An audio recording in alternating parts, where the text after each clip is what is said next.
হুট করেই সেদিন বের হয়ে পড়েছিলাম কিছুটা কাজের জন্য আর কিছুটা ঘুরে বেড়ানোর ইচ্ছে থেকে। আমরা গিয়েছিলাম নারায়ণগঞ্জে, যদিও ওইদিকে আমি প্রথমবারের মতো গিয়েছিলাম। আসসালামু আলাইকুম এভরিওয়ান, কেমন আছো তোমরা সবাই? আমরা বাসা থেকে প্রথমে ফেরিঘাট এলাম। সেদিন অনেক বেশি গরম ছিল, ফেরিতে ওঠার পর গরমটা আরো বেশি অনুভব হচ্ছিল। ফেরিঘাট পার হয়ে গাড়িতে বসলাম আর এখানে আমি আমরা কিনে নিয়েছিলাম গাড়িতে বসে খাওয়ার জন্য, কারণ আমার কাছে মনে হয় ভ্রমণ মানে খানিকটা খাওয়া দাওয়া। গাড়িতে বসে কিছু না খেলে যেন যাত্রা অসম্পূর্ণ মনে হয়, সেদিনও তেমনই লাগছিল। আর এদিকে কিউট পাখিটা, সেও খাওয়া দাওয়া করছে। যাই হোক, সবাই মাশাআল্লাহ বলবেন।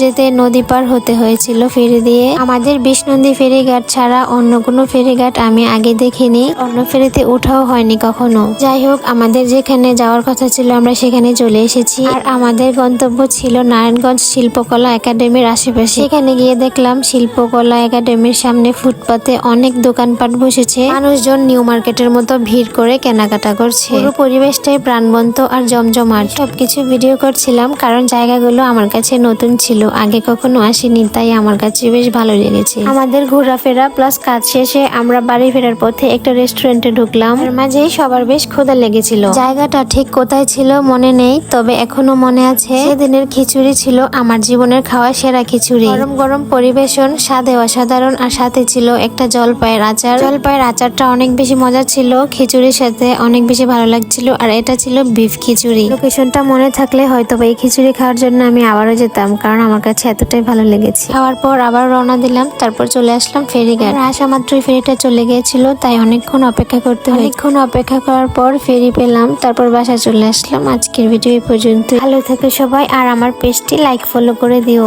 আল্লাহ হাফেজ।